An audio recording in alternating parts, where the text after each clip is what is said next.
Well, I'm here in studio with Tyler Moody of, I think it was Turner Podcast Network, now known as the WarnerMedia Podcast Network. All right. Coming from you, I guess it's official.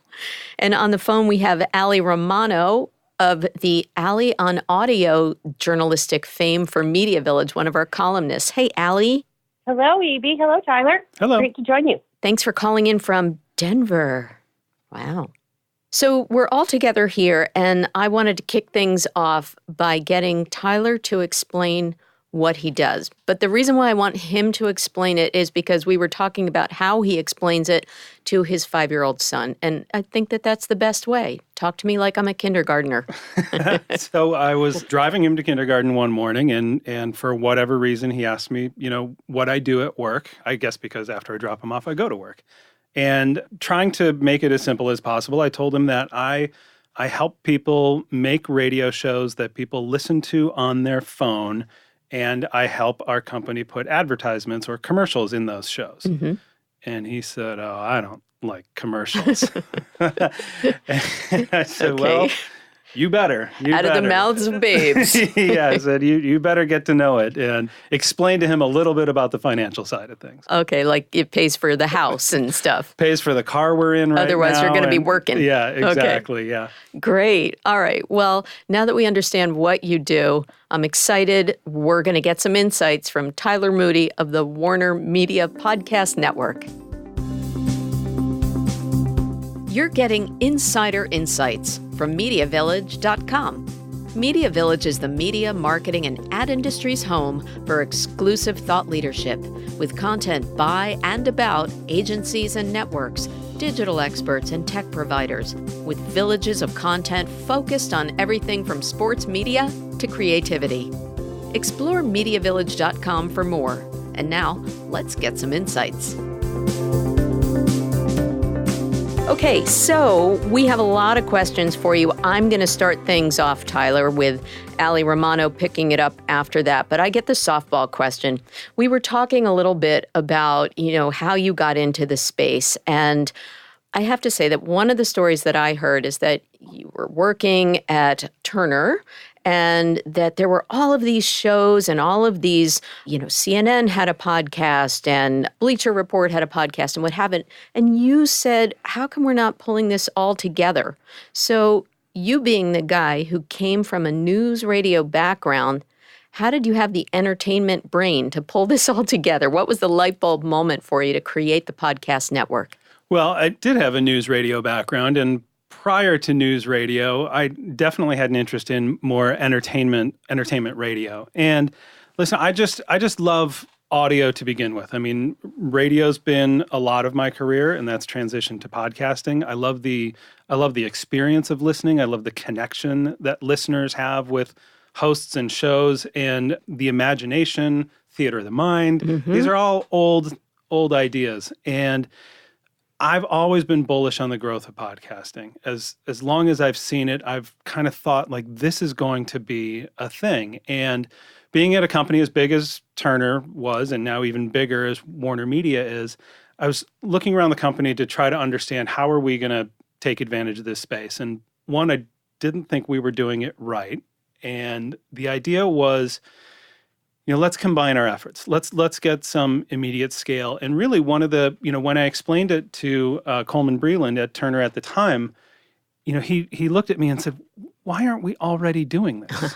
This seems like a no-brainer. Right. And the answer was that each division kind of doing it on their own, we're doing it for different reasons. It was either a passion project for talent, or it was something funded by marketing, or the revenue side of the business was taking a pass on it because it wasn't going to make $50 or $100 million for their division. Mm-hmm. We're at a big company, and they are looking for big, scalable ideas. And, making $50 or $100 million with a few podcasts is probably not, we're not there yet, right? And so that was my answer to Coleman because, well, we're doing this individually and we're not looking at it collectively. And the reason we're not doing it more is because it's not going to be $100 million. It's not going to be $200 million. But there's all these other benefits to it. There's revenue, there's fan engagement. It creates a marketing channel. And he understood that big picture and said, okay, let's put it together. And for all those reasons, let's do it. Brilliant. And made you the guy to pull it all together. I love it. Yeah, I love it too. Now, I have to say that I'm a radio brat also. We were talking about this a little bit. I grew up as the daughter of a radio broadcaster, and you were in radio your whole career leading up to this point until you joined CNN. And I think that you have me beat. Because as many markets as I grew up in, you have about 10 times as many. You've been all over the country in radio. That's crazy. It's fun. It was a strange time for me to start my radio career. I was ending an internship and beginning my first paid position at The Loop in Chicago, which was a station I grew up listening to, just as consolidation was beginning. And not that we were brilliant or anything, but me and another intern, we kind of looked at each other and we said, I think we're getting into this at the wrong time. Like, the jobs are going to be drying up real soon. So I worked at The Loop, and then I went to KOCP in Ventura, and then KOGO and KSDO in San Diego. And then that's when, actually, at that point, I made a switch to news. I'd been doing music and sports and talk, and then switched to news and went to WJBC in Bloomington, Illinois, which is still a fantastic station, a great place with great people. And from there to GST in Atlanta, and from there to CNN Radio, and then to KOA in Denver, and then back to CNN Radio in Atlanta. Wow. All right. Well, you have the chops, obviously, to know your way around the audio space in general after all of that. And I know that you can't just pick one thing. I know you love the content, but now you love the gestalt of it, the advertisements that pay for your son's house, the data. So I'm going to pass it over to Alli Romano to ask you about some of those specific areas. I know she's got some good questions for you. Alli? Thanks, E.B. So, Tyler, you mentioned there were all these podcasts, and one of the biggest hurdles is helping listeners find content and discover it. So what approach did you take when you were sort of creating the architecture for this podcast network about how you were going to help listeners find your content, market it, and aid with that discovery? It's a great question, and obviously a challenge that everybody faces. And, right now we're not doing a whole lot different than other podcasters are doing. We are starting to leverage the tools that we have at our disposal. Way back when, CNN has been podcasting for a long time. While the focus and effort has ebbed and flowed over the years, CNN was in iTunes when Apple first launched podcasts. So some of those feeds have been around for quite a while and have a large audience. Obviously, now that we have a more coordinated effort across all of our brands, we're able to run, audio promos within our own content to let those listeners know that, a new show is coming, or to remind them that an existing show is still there, or, basketball season is starting. So, make sure you're subscribed to the full 48.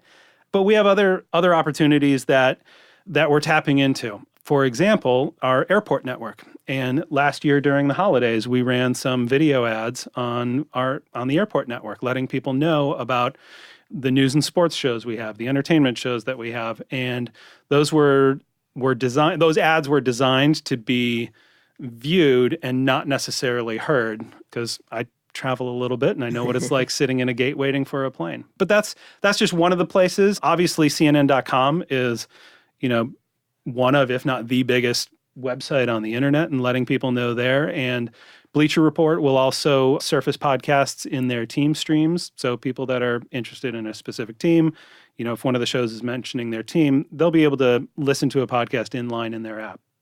So you have podcasts available across news and sports and comedy and entertainment. So far, what are you finding listeners have been the most responsive to?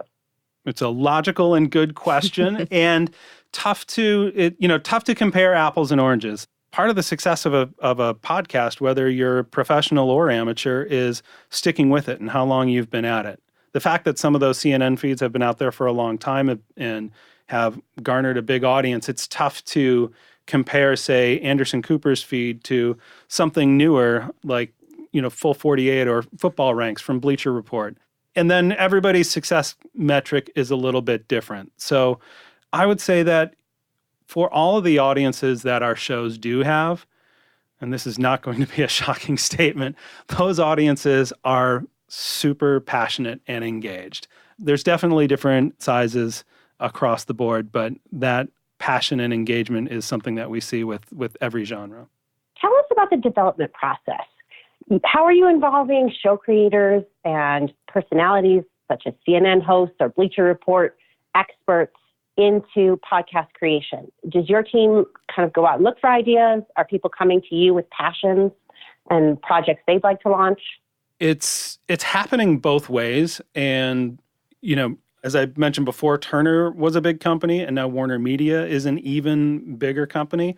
So it's hard to corral every single idea across the company and across talent, but it is happening both ways. We are, we've been for the last couple of years letting people know we exist, offering our advice and expertise, and letting people know we're here, we can help, we want to get your show out and help you create the best possible show you can. And at the same time, we'll get calls from people saying, "Hey, we want to launch something. What should we do? Can you help us?"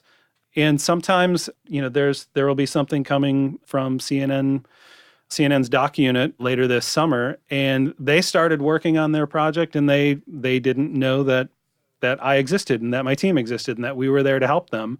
They started working on the story and then started asking around, "Okay, now that we're getting close to done, what do we do with this?" And someone said, "Oh, you need to go talk to Tyler."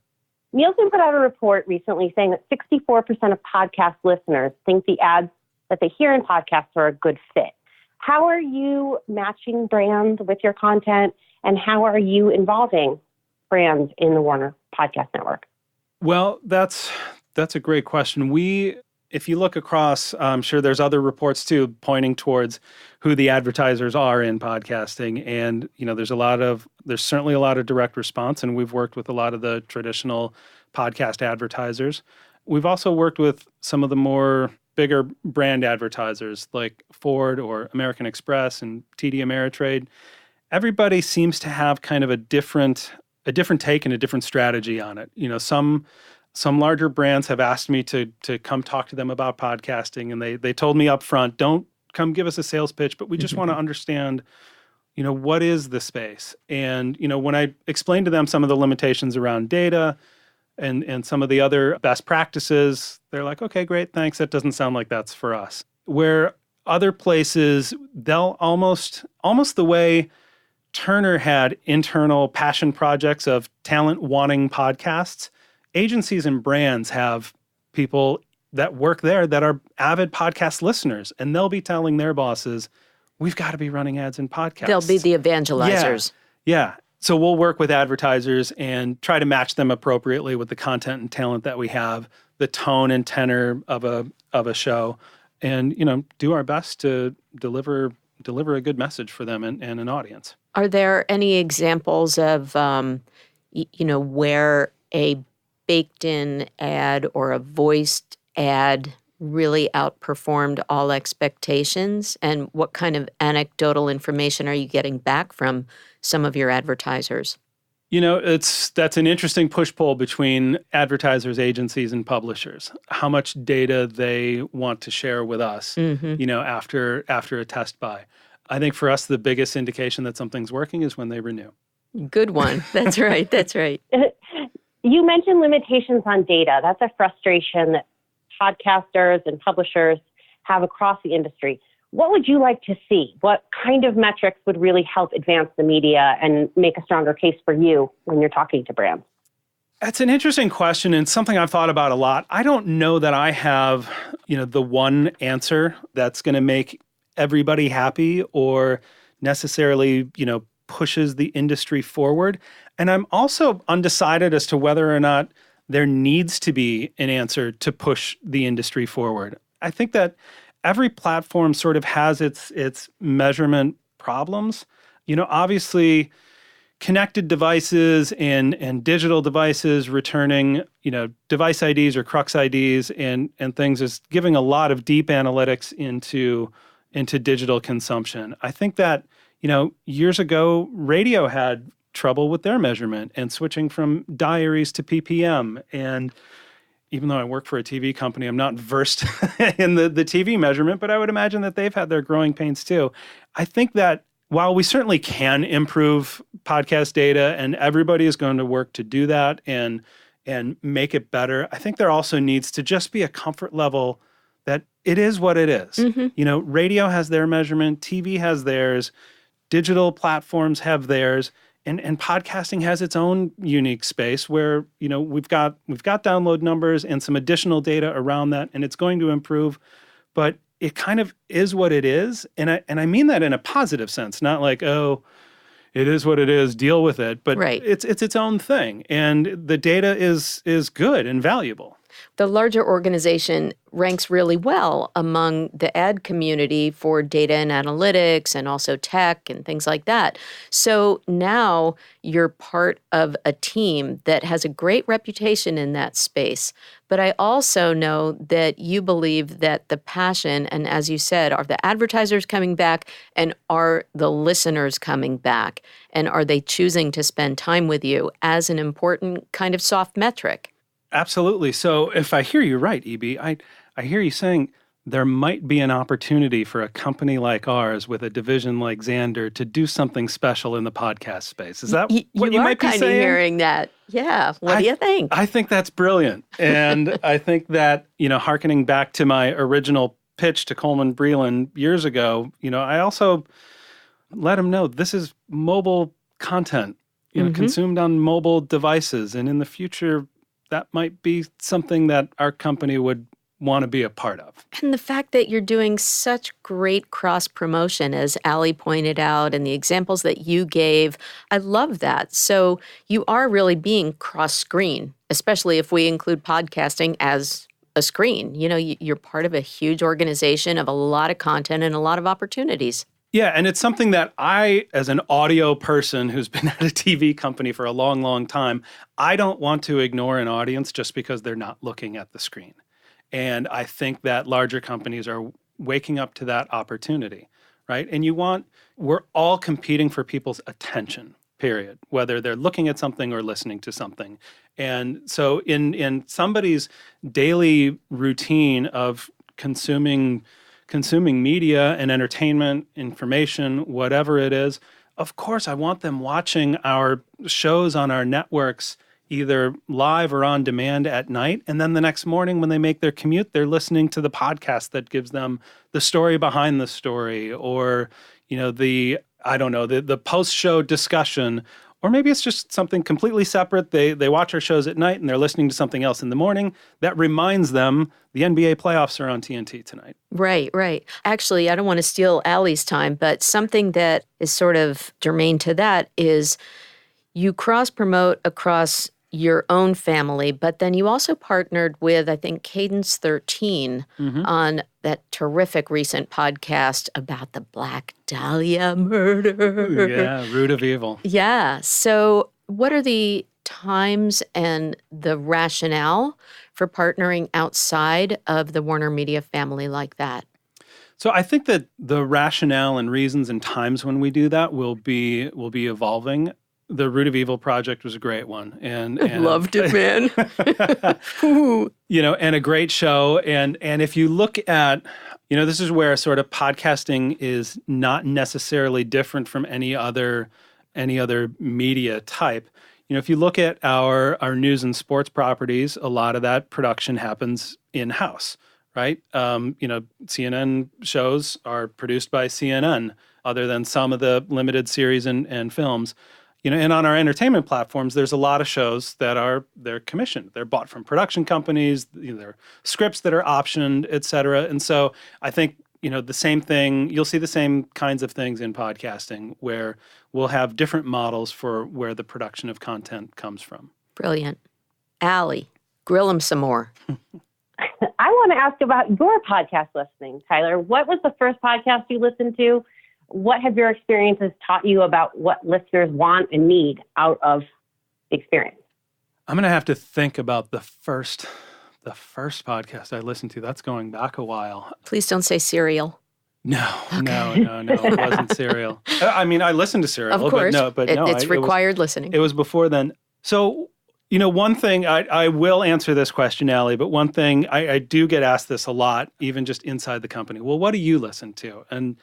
And I don't want my answer and my preferences to color what we should be doing and producing for other people. I'm not running a network to produce content for my tastes, right? There's so many people that need to be reached. I think that there are audiences that are underserved in podcasting. And so, whatever I'm listening to doesn't necessarily mean that's what we have to do as a company. With that said, the bulk of my podcast consumption is around news and politics. Well, that's your background a lot. So. I spent a long time at CNN, and that's, I spent 8 hours a day in the news, 8 hours on a lucky day, right? Constantly in the news, and, leaving that world and just as a person, a regular consumer, not feeling as informed as I was. I generally turn to podcasts for that. I have a family, so I don't watch a ton of news, but I listen to it. So I'm a fan of Jake Tapper, and I like listening to his show, The Lead, during the week, and his State of the Union show on weekends. And I think, if I were to go back to the first podcast I listened to, I would, just taking a guess, it was probably Fresh Air or might have been Slate's Gabfest, which I'm still a fan of. Yeah. That was one of my first too. Allie's probably hooked on sports, right, Alli? More Oh, she's such a sports fan. Well, I listen to a lot of sports podcasts and news, but Modern Love from WBUR Boston is one of my favorites. Oh. Tyler, you mentioned underserved audiences in podcasting. What do you see as the underserved audiences, and what are you doing to develop shows for them? So the underserved audiences, Tom Webster just had, and Edison and Triton Research just had the Podcast Consumer Report, and he said that this isn't necessarily a trend yet, but the data had indicated that the podcast audience could be getting even wider, where in the past we had kind of seen a more diverse, balanced, or trending towards a more diverse balance, and maybe it's not anymore. So generally speaking, I think that, trying to serve more female audiences and more minority audiences is where there is opportunity for programmers to do better. So given your assets across your networks and your partnerships, what are you doing to create programming for those underserved audiences? So I think that I can say for sure, without making any sort of announcements here, that we are making efforts with some of the talent that is within WarnerMedia right now to create more female and minority hosted shows, and you will see those coming. I don't have, a number that we're trying to reach or anything like that, like a percentage that needs to be, female hosted or not female hosted. I think it's just being aware of, what your balance is right now and what the opportunities are, and really just what you said, Alli, is recognizing what talent do you have right now that you can work with and reach those audiences. Nielsen recently worked on a study about time-shifted audio versus subscription podcasts. And in the industry, we have all of our granular definitions about what a podcast is. How do you define what a podcast is, and how do you explain that to people? Other than the way you do to your kindergartner. Right. It can be listening to Anderson Cooper the next day, or it can be an original true crime series. Yeah, I think generally speaking, it's audio on demand. To take it, more granular beyond that, does it have to be delivered on an RSS feed? I don't know. I'm not sure that we have to define all of podcasting as being on an RSS feed. For me, it's just generally speaking, audio on demand, and after that, I'm not sure that we need to define it further. So one thing out of that presentation about podcast consumers was how listening is kind of paltry on smart speakers right now, yet smart speaker sales are going through the roof. Many, many people have more than 2 devices in their home. So how are you specifically targeting smart speaker listening and voice technology, and how does that change some of podcast work you do? We are seeing growth on smart speakers, and we definitely see it in news and sports categories with snackable size updates, news and information and sports coming in short form. Certainly with Alexa's flash briefing, it's been great. The growth has been huge. Google Home's growth has been huge. And we actually hear demand from advertisers for that inventory. I also think that it's going to continue to grow as reporting gets better, and we know All of these apps that have skills built into those speakers are able to deliver, better reporting to us. We're going to see more and more usage from smart speakers and probably other smart devices around the home too. Comcast's X1 platform has podcasts integrated into it as well. And so I think we're going to see all kinds of growth outside of phones, but phones still probably being, the dominant platform. So I just want to kind of bring things sort of full circle and ask you to wrap it up a little bit in terms of the big business environment and sort of the elephant in the room. We did talk about this being WarnerMedia Podcast Network, your division of AT&T. I'm sure that you'll probably be working, as you indicated, with Xandr. And how has your reporting structure changed? How has that sort of being a part of the bigger company impacted your personal world and your division? That's a great question. And the answer is very little. Even under Turner's structure, being a part of Turner Content Distribution, we were, I guess, part of corporate and working across all of our content producing divisions to implement an audio content strategy. And that really hasn't changed under WarnerMedia. We're still a part of the distribution and revenue arm of the company and working with our content producers across the company to implement an audio strategy and reach engaged audiences and grow engaged audiences that are listening to our content and are fans of our brands or potentially fans of new IP.